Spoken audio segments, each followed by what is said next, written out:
outside linebacker, defensive end, inside linebacker, defensive tackle, safety, podcaster, do everything, all-time great defensive player. Spoke with Clarence Hill Jr., who's been covering the Cowboys since '97, all city in Dallas. And Micah Parsons had this quote, it's going to cost them more. It's going to cost them more to have the Cowboys have they messed up another negotiation as this approach cost them a chance to compete for a Super Bowl, right? So basically, what Micah and Clarence Hill are describing here is that because yet again they waited, it's going to cost them more. More in this case is you're looking at the Cleveland Browns, who signed, for lack of a better way of saying it, their quarterback who plays defensive end, Myles Garrett, to a $40 million a year deal. Now the Browns are in a little different spot than the Cowboys, because ultimately they are doing everything in their power to get off of the money that they are paying Deshaun Watson. To our knowledge, the Dallas Cowboys are doing the exact opposite. They have no interest, nor should they, in getting off of the contract that is for their actual quarterback in Dak Prescott. So the Dallas Cowboys seemingly are taking an approach of let's have two quarterbacks. And this is not the you have two so you have none. This is a let's pay two quarterbacks, because now we're looking at a dollar figure for Micah Parsons. The longer this goes, it's going to cost them more. That's probably going to end up in the mid-40s, correct? If Myles Garrett is 40 and they waited and they could have gotten it done early, we're talking mid-40s? It will exceed that. 50? No, I mean exceed 40. Oh. So how do you build a team this way? Hey, man. Let me tell you something. This deal is going to be a problem for Dallas. I don't think this gets worked out as easy as Dak Prescott's extension or CeeDee Lamb's extension. Just because of what we've seen happen at the position this offseason and what we know will happen before the start of the season. So if the Dallas Cowboys took care of this right after season's end, the high water mark for defensive players would have been Nick Bosa at $34 million. Let's call it 37. Whatever it was. We saw Max Crosby get paid $35 million a year.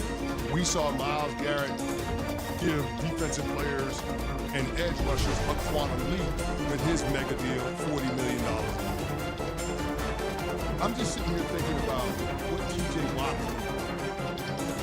at some point in the next several years. He's 30 years old, multiple defensive player of the years, multiple sack counts, the heart and soul of the Pittsburgh Steelers.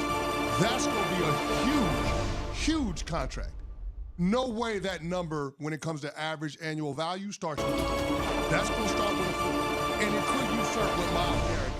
Now, I think Myles Garrett is the better player, but it's not about who's the better player, it's who signs the deal next. It's about what the market dictates. It's about what the market dictates. So that's where things are. If you're the Dallas Cowboys, how can you sit back and let all of these guys come through and reset the market? Max Crosby resets the market. Then Myles Garrett resets the market. Potentially TJ Watt reset the market. Why are you waiting? The Dallas Cowboys, man, a day late and a dollar more every single time.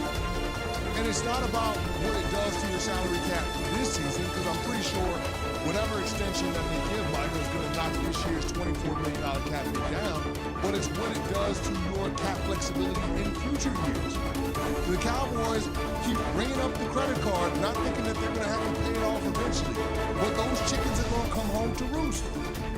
I understand the cap goes up each and every year, but you structured your contracts where those cap hits go up each and every year. And at some point, you're going to have to make difficult decisions. And the Dallas Cowboys are getting dangerously close to that point in this Micah Parsons deal, because of the delay could be the thing that puts them over the edge and closes their championship window with this core of players once and for all. You know what's so crazy about it? Is we've seen them do this once or twice with this group. We've seen them do it with CeeDee Lamb and his deal. We've seen them do it with Dak Prescott and his deal. And both of those times, we had this exact same discourse. Why are they waiting so long? It's going to cost them more.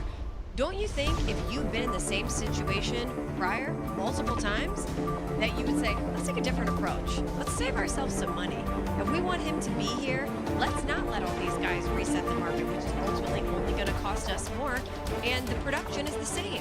I can't understand why they keep doing this themselves. Yeah, I'm out on worrying about any of these stories. I'm going to tell you what. Not talking about it, worrying about it. There's a difference. Every single one of these always gets done. And every one of them gets done. And then every team that has this, inevitably, does not achieve the big one. Because if you are at a point where you are letting this drag on, where there is such a massive debate about the value, Ray Hendrickson, for example, in Cincinnati, Dallas does this on purpose to increase the number of conversations around the reality show that they program. Did the Eagles have a lot of holdouts last year? No. Did the Chiefs have a lot of holdouts last year? Do we remember a ton of Ravens holdouts? The only Chiefs holdout that I can remember was Christian. Week 1, Yeah, Lions. week 1 He against sat the out and they Lions. won. Remember that? The Lions won the game. Oh, the Lions won that game. That was significant.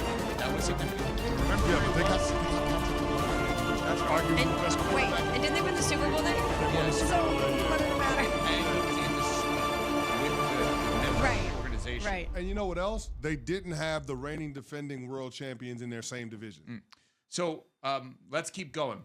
The Bills have a little bit of a contradiction with James Cook. Have we talked about that at all? Yeah, the good teams know how to figure these things out where it's not dramatic. And think about the teams we just mentioned. The Dallas Cowboys are not playing the same sport as the other 31 teams. Their goal is to run the best business possible, and they do. They are Super Bowl champions at running the best business possible.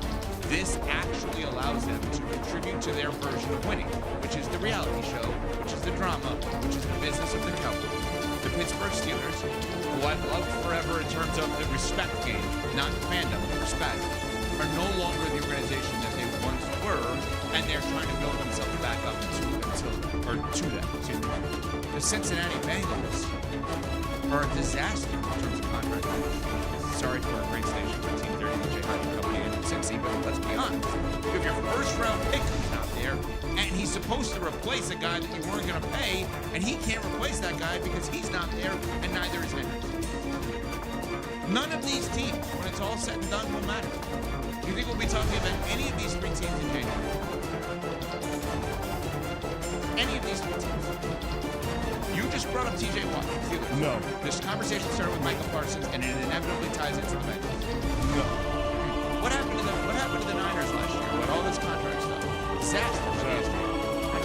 Maybe they're heading in the right way. If you don't get it, this is the thing with football. The NFL, not football. If you don't get it done early, you're just not going to get it done. You may sign the contract. You're not going to get the job. Yeah. That's the reality. That's if a you good don't point. get it done early, you're not going to get the job done. We understate how disruptive these contract negotiations are when it comes to developing the requisite chemistry that every team needs in order to have success at a championship level. Everybody coming into a given season thinks that they're going to win the chip. The reality is only 6 to 8 teams have a real shot. And